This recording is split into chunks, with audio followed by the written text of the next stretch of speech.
and welcome to the Tao of Our Understanding Recovery Podcast. In this podcast, we discuss mystical works of literature and how they relate to recovery. We hope you enjoy today's podcast episode.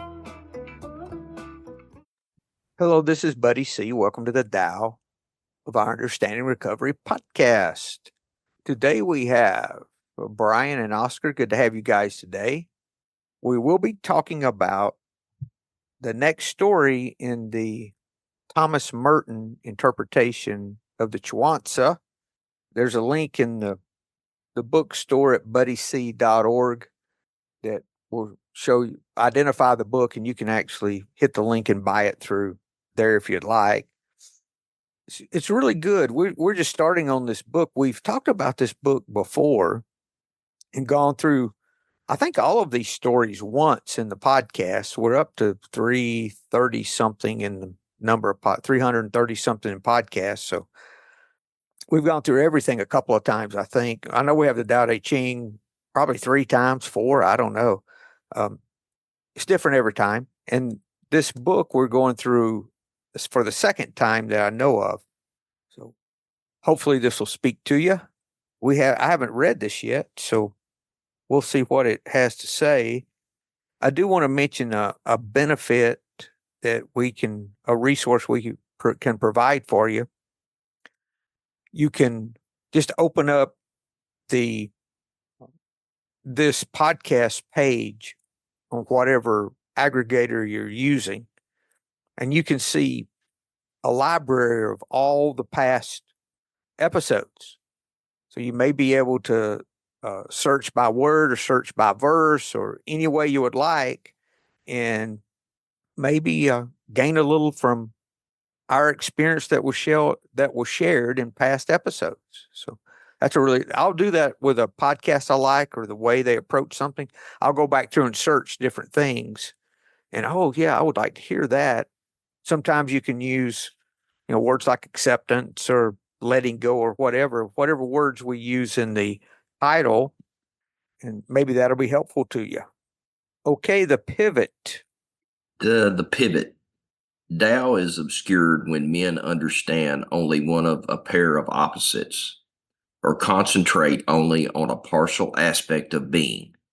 The clear expression also becomes muddled by mere wordplay, affirming this one aspect and denying all the rest. Hence the wrangling of Confucians and Mohists. Each denies what the other affirms, and affirms what the other denies. What use is this struggle to set up no against yes and yes against no?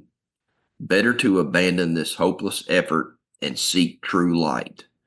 There is nothing that cannot be seen from the standpoint of the not I, and there is nothing which cannot be seen from the standpoint of the I. If I begin by looking at anything from the viewpoint of the not I, then I do not really see it, since it is not I that sees it. If I begin from where I am and I see it as I see it, then it may also become possible for me to see it as another sees it. Hence the theory of reversal, that opposites produce each other, depend on each other, and complement each other. However this may be, life is followed by death. Death is followed by life. The possible becomes impossible. The impossible becomes possible. Right turns into wrong, and wrong turns into right. The flow of life alters circumstances, and thus brings themselves are altered in their turn. But disputants continue to affirm and to deny the same things. They have always affirmed and denied, ignoring the new aspects of reality presented by the change in conditions. The wise man, therefore, instead of trying to prove this or that point by logical disputation, sees all things in the light of direct intuition. He is not imprisoned by the limitations of the I, for the viewpoint of the direct intuition. Intuition is that of both I and not I. Hence, he sees that on both sides of every argument there is both right and wrong. He also sees that in the end they are reducible to the same thing. Once they are related to the pivot of the Tao, when the wise man grasps this pivot, he is in the center of the circle, and there he stands while yes and no pursue each other around the circumstance or the circumference. The pivot of Tao passes through the center where all affirmations and denials converge. He who grasps the pivot is at the still point from which all movements and oppositions can be seen in their right relationship. Hence, he sees the limitless possibilities of both yes and no, abandoning all thought of imposing a limit on taking sides. He resists in direct intuition. Therefore, I said, better to abandon disputation and seek the true light. Thank you, Brian. What a story. I'll just start reading with a little paragraph and we'll talk about it through. The Tao is obscured when men understand only one of a pair of opposites or concentrate only on a partial aspect of being. Then clear expression also becomes muddled by mere wordplay, affirming this one aspect and denying all the rest. One thing I've learned, if I have a disagreement with someone, the first thing I need to do is try to learn what, if there's a side, learn what their side is. Be open to an opinion other than my own. And why do they feel this way? What is behind that? Doesn't mean it's going to get resolved. Sometimes I find whatever the answer is, saying, "Oh, there's no way to resolve this. We might as well stop." But that's part of that stepping back. Also not taking it personally and looking, because once it goes back to the St. Francis prayer too, seeking to understand rather than be understood. Because a lot of times if I understand, then I can rephrase what's going on and come to a solution just by me understanding. Similar to when I used to buy houses, I talked to the people. If I was talking to someone, I listened to them until I found out what they really needed. Because for some of them, it wasn't money. They might have needed, sometimes it was a U-Haul to California. Now it's the other direction. But at that time, people were moving to California. So I get them a U-Haul, or they need a credit card paid off. How much is it? Okay, I can do that.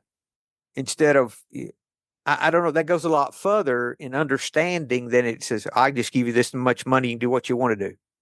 For whatever reason, that kind of helped.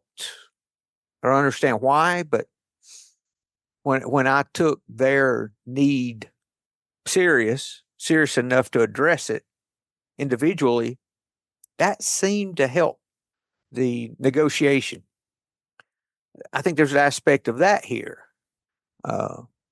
Whether I agree with an opposite, I need to understand it. This isn't saying you agree with both opposites. It says you understand. If men understand only one of a pair of opposites. So if we understand both, doesn't necessarily mean we agree, but if we can understand it, then we can come closer to, if it's something of that nature. Like my sponsee, his wife was fussing at him. He said, "Honey, I don't have time for this today. What are you afraid of? Let's just get to it." How'd that go over? Oh, she went, "What?" I said, "Yeah, honey, I love you. I don't have time to argue today. What is it? What's the real issue? Why are you fussing with me?" And they actually got down to what the issue was really quick, And he did it out of frustration, really, because he said, "I don't have time for this today." And it worked. Hence, the wrangling of Confucians and Moists, each denies what the other affirms and affirms what the other denies. What use is this struggle to set up no against yes and yes against no? Better to abandon this hopeless effort and seek true light. Amen. But the people we deal with probably are not coming from this approach. So that's something to take into consideration. And also governing ourselves. This has some application too. Can I see this differently? Why is my opinion this way? What is it that's causing me to think this? That's one thing to really look at with that. Probably fear. Yeah, exactly. And if we're not careful, I was never taught this. I was never taught to value someone else's opinion. I don't know where I missed it, or if I just don't know. This was never something that I would consider unless it was going to benefit me in some way. Oscar? Yeah, for me, it's about separation, and there is no separation. And as long as I keep in mind that there is no separation, I see it as a whole, and I see it in the light of truth. But my ego is always trying to separate everything from each other. So it's trying to see this opinion versus that opinion, and that opinion is more important than that opinion or mere.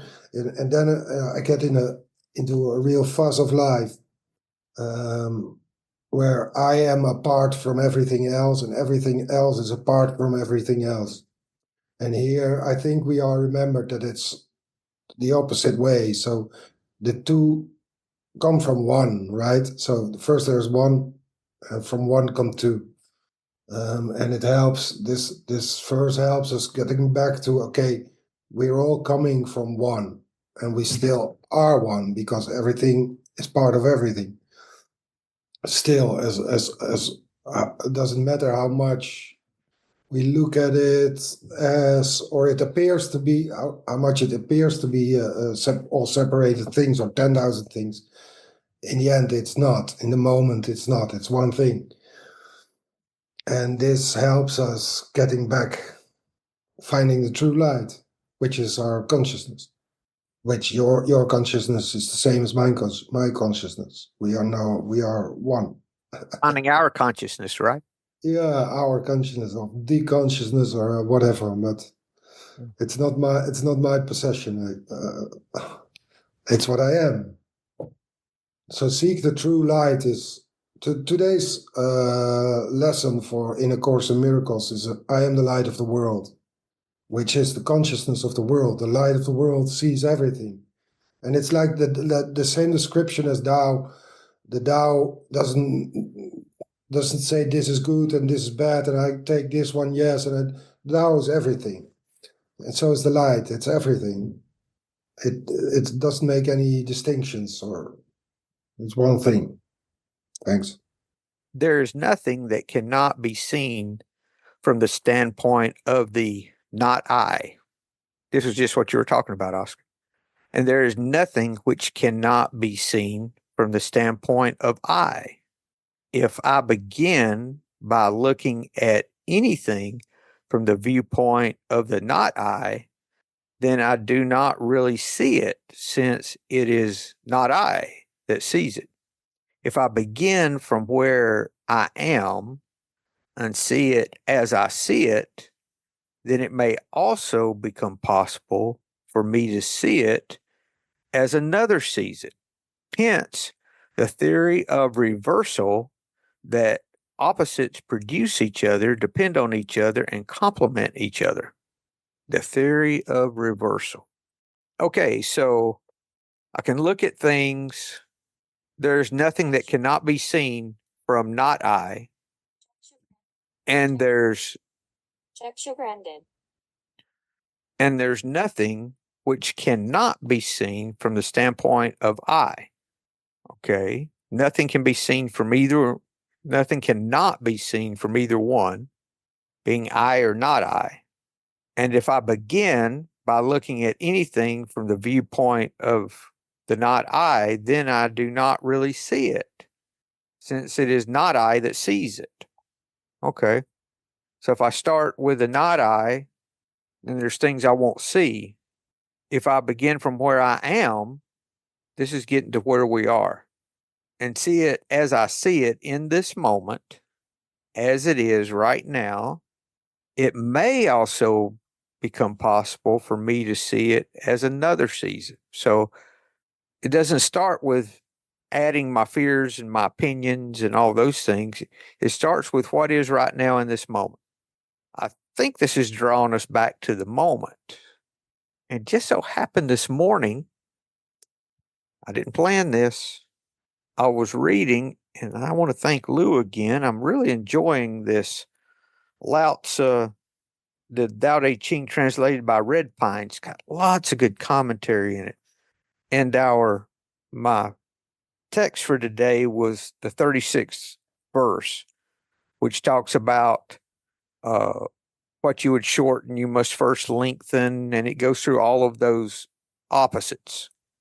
And now he's got quotes from different masters talking about that. This one was interesting. Once things reach their limit, they go the other way. Hence, lengthening is a portent of shortening. Strengthening is the onset of weakening. Raising is the beginning of toppling. Giving is the start of taking. This is the natural order for heaven as well as humankind. Thus, to hide the light means the weak conquer the strong. And Scotty M., when we meet before this meeting, and we were talking about this, when there's an opposite, what I have to do if I want to understand, or if there's some kind of conflict, I have to stop fighting it. I have to stop resisting it. And if I stop resisting it, which is practicing weakness, I gain strength. That's just how it works. Anger. If I allow myself to be angry for a moment, it just goes away. I stop fighting it. I didn't exert strength. I exerted powerlessness. I don't understand it, but it works. And the opposites really do produce each other in that. And I see this a lot with, I'm not going to get into politics, but we'll have these swings in the U.S. We'll go one direction, then it'll go all the way in the other direction. Then it'll come back again, and it's back and forth, back and forth. And the masters were talking about this 36th verse as if I have to allow that whatever is pushing creates the opposite. The opposites are always created. So if I want to overcome my anger, what do? I stop fighting it. Then I can overcome it. That is doing what this was talking about in that paragraph, in the paragraph we just read, is I see it as it is instead of how I want it to be or how I don't want it to be.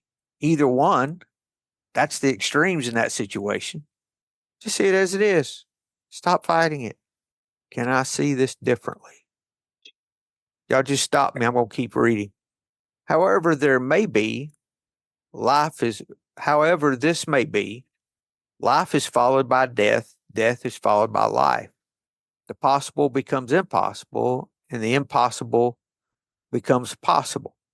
Right turns into wrong, and wrong into right. The flow of life alters circumstances, and thus things themselves are offered in their turn. But disputants, those that want to dispute, continue to affirm and to deny the same things. Keep their head in the sand, right? Have always affirmed and denied, ignoring the new aspects of reality presented by the changing conditions. What do we learn in recovery? The only constant is change. That's it. The only thing that I found that does not change is how virtue works, how compassion works. That's the only thing within this that I know that I've not found to change. But everything else, the things of life itself, they're always changing, always changing. It's my fear that wants to hold on, because if I have whatever's going on somewhat figured out, I'm afraid to let go of that so I can experience what's new. A big part of this is letting go of the idea that we know. Back to that Taoist thought again, that when we think we know, we've already lost the solution. Mhm. Still talking about the extremes, and then the folks that dispute continue to dispute and will not be open-minded to another idea or seeing things differently.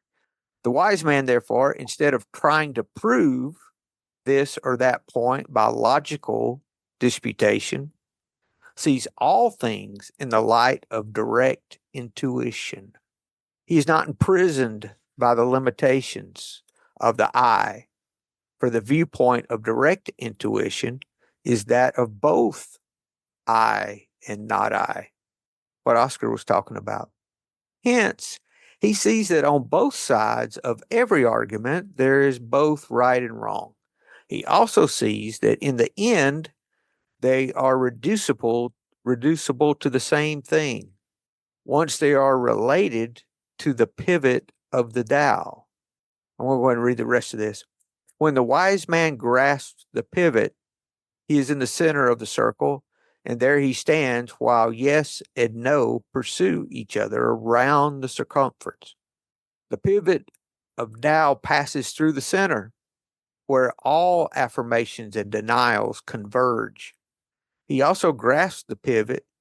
He who grasps the pivot is at the still point, from which all movement and opposition can be seen in their right relationship. Hence, he sees the limitless possibilities of both yes and no, abandoning all thought of imposing a limit or taking sides.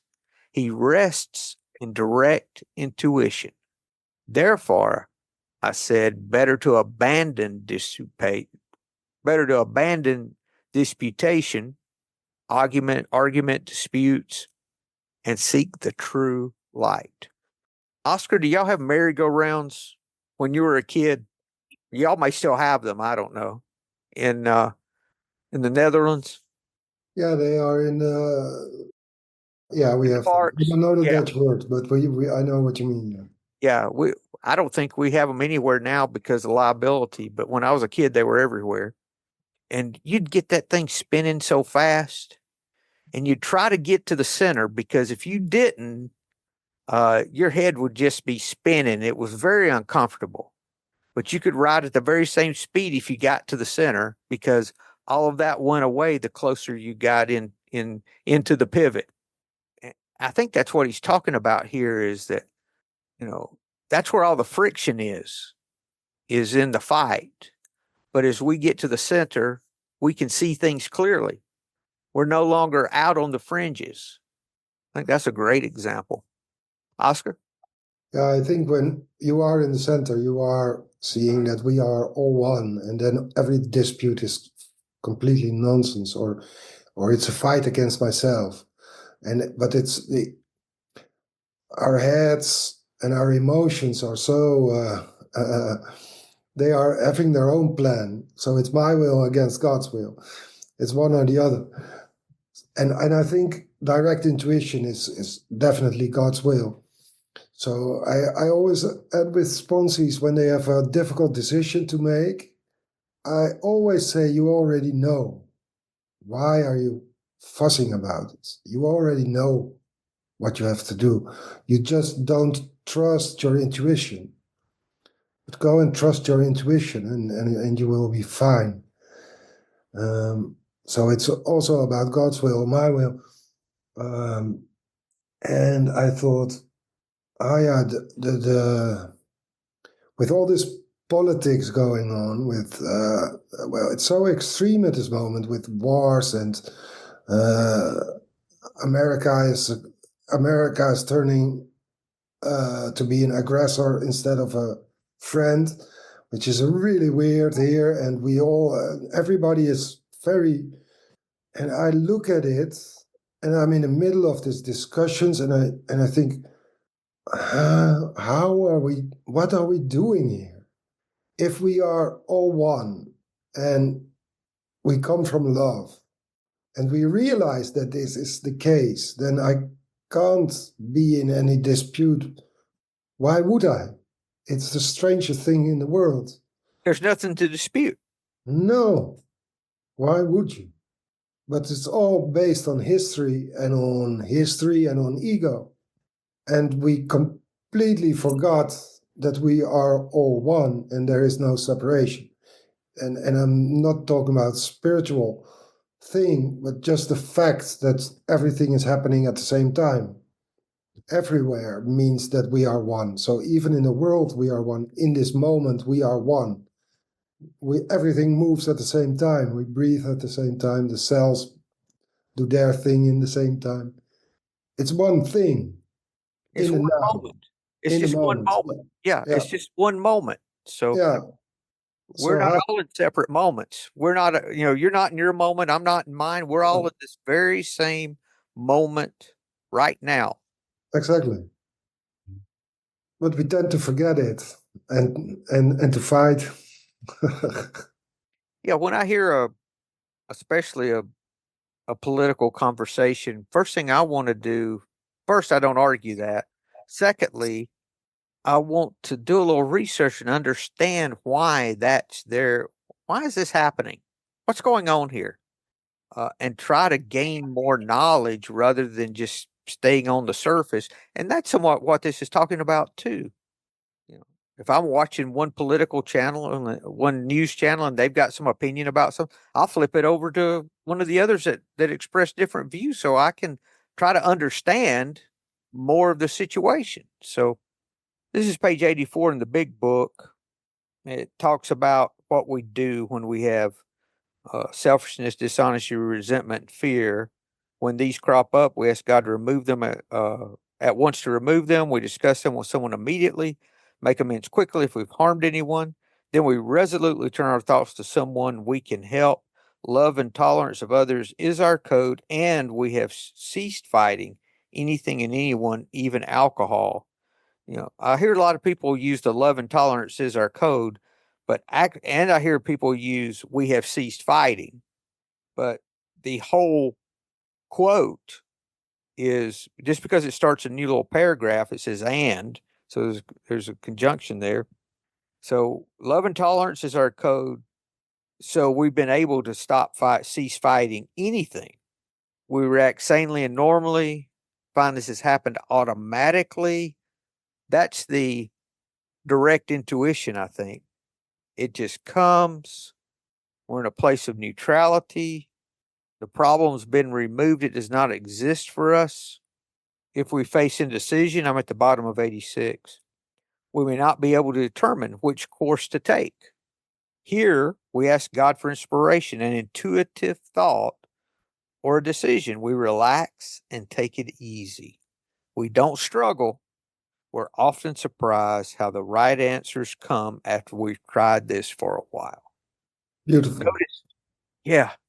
Notice here at the very end, it says abandoning all thought. Not thinking I have it figured out and I'm just going to tolerate their opinion. That's not abandoning all thought. I'm still right, but they're just I've That's got to show them some that's compassion. tolerance, right? That's tolerance. Yes, yes. This is abandoning all thought of imposing a limit, all thought of providing an opinion in the situation that would cause any dispute of any kind or taking sides. And then notice what's next. He rests in direct intuition. Rests. But before he can rest, he has to abandon all thought. If this sentence is linear, so to be able to rest in direct intuition, it takes some letting go. It takes how can we get and while we're taking sides and manipulating and doing all those things, or coming from a place of pride and ego, they I've got it figured out. They don't. There's no need to, that kind of a thing. That's still taking sides. I'm out on the peripheral of the merry-go-round. I'm still fighting it. I'm still clenching to hold on. And as I stop the fighting and move more toward the center, move by abandoning the thought, by abandoning the fight, stopping the fight, by letting go, by allowing. better to abandon disputes and seek the true light. Seek the true light. The only way I can do that is if I'm practicing compassionate living. That's the only way I can abandon disputes. Because what do I have left if I'm not living out of my love foundation? All I have left is fear. And my fear is going to dispute, and I'm not abandoning anything. I'm holding on to everything I can. There's no letting go happening. And can I rest in the middle, in the center, in the pivot, where I can see the whole merry-go-round without fighting, see the whole circle without any fight, and rest there. There's where I can see the intuition, the direct intuition. It's when I've taken that step back from protecting my fears. How do I know if I'm still in fear? Well, page 84 says that's when we have selfishness, dishonesty, resentment. It's when I'm still living in my fear. That's what I have. Those are the only weapons that fear has.